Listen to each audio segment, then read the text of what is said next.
હોય ત્યાં બીજી કોઈ આશા રાખવાની પણ ના હોય કે જમવાનું આલશે, બોલાવશે, સ્ટેજ આલશે, ખુરશી આલશે, સ્વાગત કરશે, ઢોલ નગાડા વગાડશે જેમ બીજે વાગે એમ. એવી આશા સમાજ માટે ના રાખવાની હોય. અને આપણે ઓલવેઝ કહીએ છીએ કે સમાજ મને આલે સલાહ, સમાજને ત્યાં શું આલી પેલા એ વિચાર. સમાજને આપણે શું આલે છે પેલા એ વિચારીશું તો જ આપણને અધિકાર છે કે સમાજ મને શું આલે. સો બધા જ મુરબ્બી વડીલ બેઠા છે અને બધા જ ગુરુજન છે. અને ભારતસિંહજી સાહેબ બહુ અઘરું કામ તમે હાથમાં લીધું છે. ખરેખર એટલું અઘરું છે, મારા માટે કદાચ સરળ હતું.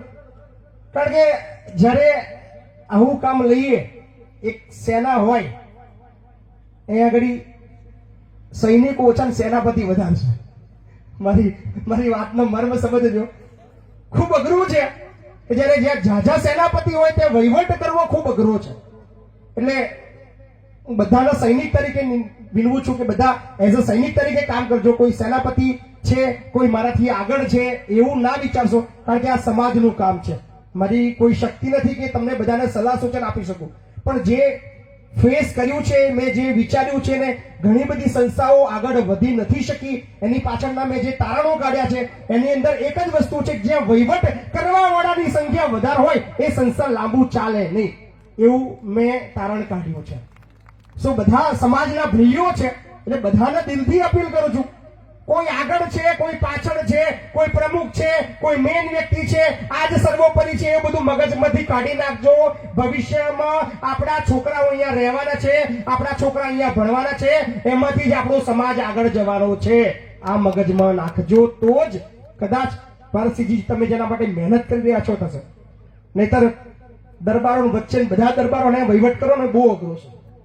બધા દરબારો કાઢે.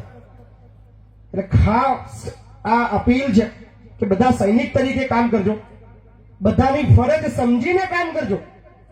વેર ઝેર, મતભેદ, મનભેદ, પાર્ટીવાદ આ તે બધું જ મૂકીને એક સમાજ માટે સારું કામ થવાની શરૂઆત તો થઈ ને થઈ. બધા સમાજની તમે દરેક જગ્યાએ જાઓ, હું તો બહુ પ્રવાસ કરું છું જિલ્લે જિલ્લે. કોઈ પણ નાના નાના ગામની અંદર જેમ ત્યાં ફલાણા સમાજની વાડી, ફલાણા સમાજનું મંડળ, ફલાણા સમાજનો હોલ, આપણું કશું દેખાતું દુઃખ થાય છે. આ ખરેખર દુઃખદ છે. એનો મતલબ એવો નથી કે આપણે આ જે વડીલો છે એમને મહેનત નહીં કરી, મહેનત તો કરી હતી, પણ જે કહેવાય છે ને સેનાપતિ વધ્યા, સૈનિકો મળ્યા. આપણે બધા સૈનિક. અને ભારતસિંહજી હું તમને મારા તરફથી એઝ સૈનિક તરીકેની તમને ખાતરી આપું છું, સાહેબ આવે તે આમંત્રણ આપવા માટે. સાહેબ હું તમારે આપવા ના હોય કોઈ આમંત્રણની મહિપતસિંહને જરૂર નહીં. સમાજનો કાર્યક્રમ છે, મહિપતસિંહ વગર બોલાવે પહોંચી છે. પણ મારે એક વાત જાણવી છે, સાહેબ બજેટ કેટલું છે આ પ્રોજેક્ટનું? સાહેબે કીધું નિયર અબાઉટ 25 કરોડ રૂપિયા થશે. સાહેબ મહેનત કરો, 25 નહીં સાહેબ 500 કરોડનું બનાવવાનું છે આપણે. 25 કરોડ તો બહુ નાની રકમ છે બાપુ, બહુ જ નાની રકમ છે. શરૂઆત કરો, વિરોધ થવાનો, વેઠવાની તાકાત રાખજો. બહુ પથરા પડવાના છે,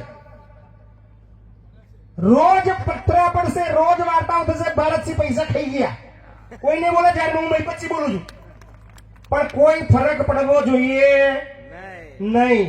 ખાઉં છું લ્યા, લોકો આલે છે ખાઉં છું, તારામાં તાકાત હોય તું લે, તું ખા. શરમ રાખશો નહીં, સંકોચ રાખશો નહીં, નીડર બનજો. બીક રાખ્યા વગર આગળ વધતા જજો. 1000 પથરા પડે, 1000 લોકો રોકવા આવે, ટોકવા આવે, વાર્તાઓ કરે, કદાચ પત્રિકાઓ છપાશે. જે ભવિષ્યમાં મને દેખાય છે બધું, કારણ કે આ બધું જ મેં જોઈ ચૂકેલો માણસ છું. પણ કોઈ હાડાબારી રાખતા નહીં, દિલથી કામ કરજો. મહિનો લાગે, 2 મહિના લાગે, 6 મહિના લાગે, વર્ષ લાગે, 2 વર્ષ લાગે, પણ જ્યારે આ જગ્યા પર મારા 100, 200, 500 છોકરાઓ ભણતા હશે ને સાહેબ, મને ત્યારે પ્રાઉડ થશે. મને દેખાઈ રહ્યું છે. અને સ્પેશિયલી તમામ સમાજના આગેવાનોને અપીલ કરું છું, વધારે ના લે, ખાલી 100 રૂપિયા આવજો. મહિને ખાલી 100 રૂપિયા સમાજ માટે કાઢજો કે કંઈક ક્ષત્રિયોનું બનવાની શરૂઆત થઈ છે. આલસુત બનશે, બાકી બનવાનું. અને તમે આશા રાખો કે રાતોરાત કોઈક વિલ્લો જાગે ને બધા પૈસા આલીન બની જાય એવું અશક્ય છે. કારણ કે તમારા પ્રત્યે કોઈને લાગણી સિટી લેવા જજો, મકાની નહીં આવે. આ અનુભવ ખુલ્લું બોલું છું. કદાચ મારી વાર્તાઓ કડવી છે, મારા શબ્દો બહુ કડવા છે, સીધા અસર કરશે, પણ જે ફેસ કરું છું, ભાડે મકાન નહીં આવે વેચવાનું તો છેટું રહ્યું. એ જગ્યાએ તમારા સમાજને આગળ લઈ જવા માટે કોઈ મહેનત કરી રહ્યું છે, તો આપણા બધાની ફરજ છે કે સમાજ માટે કંઈક ભેગું કરીએ. આ 100 રૂપિયા એટલા માટે ગયા ભારતસિંહજી કે મેં જયારે મારા જીવનનો પહેલો પ્રોજેક્ટ ચાલુ કર્યો તો લોકો હસતા હતા. બીજા આઘાની વાત નહીં કે તો મારા ગામની જ વાત કરું, મારા ગામના મારા ફરિયાવાળા જ હસતા હતા કે હું નીકળી પડી છે લઈને. આપણે લખ્યું હતું 50 છોકરાઓને રહેવાની જમવાની સુવિધા મફત આલવાની છે. પાયા ખોદી નાખ્યા. ભાઈ આ બધા એવું ગામના લોકો વાતો કરે, આથી પાયા પુરાવાના નહીં. 50 થી જગ્યાએ 100, 200, 500, 1000 બાળકો. અને 2 મહિના પછી આપણે ડિક્લેર કરી રહ્યા છીએ, ખુલ્લું મૂકી રહ્યા છીએ, 40 કરોડનું બિલ્ડિંગ લગભગ તૈયાર થઈ ગયું. ભારતસિંહજીએ મુલાકાત લીધી. 2000 બાળકોના આશરો મળવાનો છે. કેટલો? 2000 બાળકો. વૃદ્ધાશ્રમ 1 બનાવ્યું, 2 બનાવ્યું, ત્રીજું આનંદ બનાવ્યું, ચોથાનું કામ ચાલુ કર્યું. 6 એનું લોકાર્પણ છે.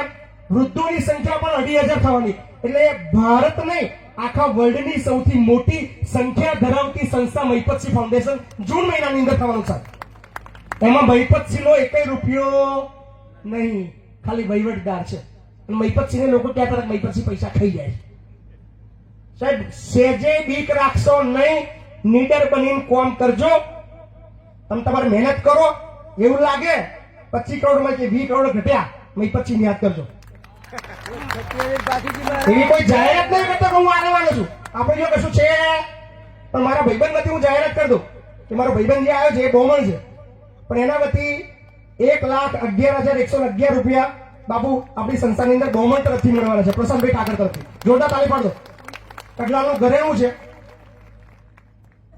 20 કરોડ 25 કરોડ ચિંતા ના કરશો. 5 લાઈવ બહુ થઈ ગયા. ભાઈ આપણી જે તાકાત હોય છે આપણે કહીએ નહીં. હું એવું કહી ના આવતો કે 11 કરોડ રૂપિયા મારા લખી લો, આપણા ખીચામાં કશું છે, પણ 1100 કરોડો ભેગા કરવાની તાકાત મારા છે. હું જાહેર મનથી બોલું છું, કારણ કે પ્રેમ આ બધાએ આપ્યો છે. ખૂબ સહકાર મળવાનો છે ભારતસિંહજી, ચિંતા ના કરતા. મહિપતસિંહ ઓલવેઝ તમારી સાથે છે. કોઈ સાથ છે કે નહીં છે ખબર નહીં. જેવો પૈસા ટકે એવું લાગે કે એવા પૈસા રહ્યા નહીં, ખાલી મહિપતસિંહને એક મેસેજ કરજો. બહુ બધી શુભેચ્છા આપું છું. આશા રાખું છું કે અહીંયાથી જે એક દીપ સળગી છે એ આખા ગુજરાત, આખા ભારતમાં પહોંચે. સમાજની ક્યાંય સંસ્થાઓ છે નહીં. દુઃખદ છે, આખા દેશની અંદર જેની વસ્તી સૌથી વધારે હોય એની કોઈ સંસ્થા ખૂણામાં જોવા મળતી નહીં. આનાથી વધારે ઊંઘવાની સિસ્ટમ કદાચ બીજે ક્યાંય નહીં હોય. કડવું છે, પણ હજી આપણે ઊંઘી રહ્યા છીએ. સપોર્ટ આપજો ભાઈને. વિરોધ કરી લેવાનો સમય, ચૂંટણી ઉભા તરાઈ નાખવાના. બોલું છું, કદાચ ભારતસિંહ ના ગમતા હોય, ચૂંટણીની ટિકિટ લઈને આવે આપણે હરાઈ નાખવાના. પણ સમાજનું કામ કોઈ પણ વ્યક્તિ કરતો હોય, આંખો મીચીને સપોર્ટ કરજો. આવું કોઈ નહીં બોલે. હું બોલું છું. આભાર ભરતસિંહ બાપુ, મને બોલાયો, મારી વિચાર મૂકવાનો જગ્યા આપી અને ચોક્કસથી વિશ્વાસ આપીને જઉં છું કે સૌર્યધામ 1,00,000% બનવાનું છે. 1 કરોડે બાપુ ભેગા ના થયા તો 25 કરોડ રૂપિયા મહિપતસિંહ ગમે તે લઈ આવશે. લાવવાની તાકાત છે, ગમે તે કરીશું. બહુ બધું આવડે આપણને, પણ બનશે. સમાજની વાત છે. સમાજનું જયારે કામ થતું હોય ત્યારે એક સમાજના એક વ્યક્તિ તરીકે, સમાજના એક સૈનિક તરીકે મારી ફરજ છે કે ખભેથી ખભો મિલાવીને બાપુનો મદદ કરીશ. So thank you so much. બધાને મારા જય માતાજી.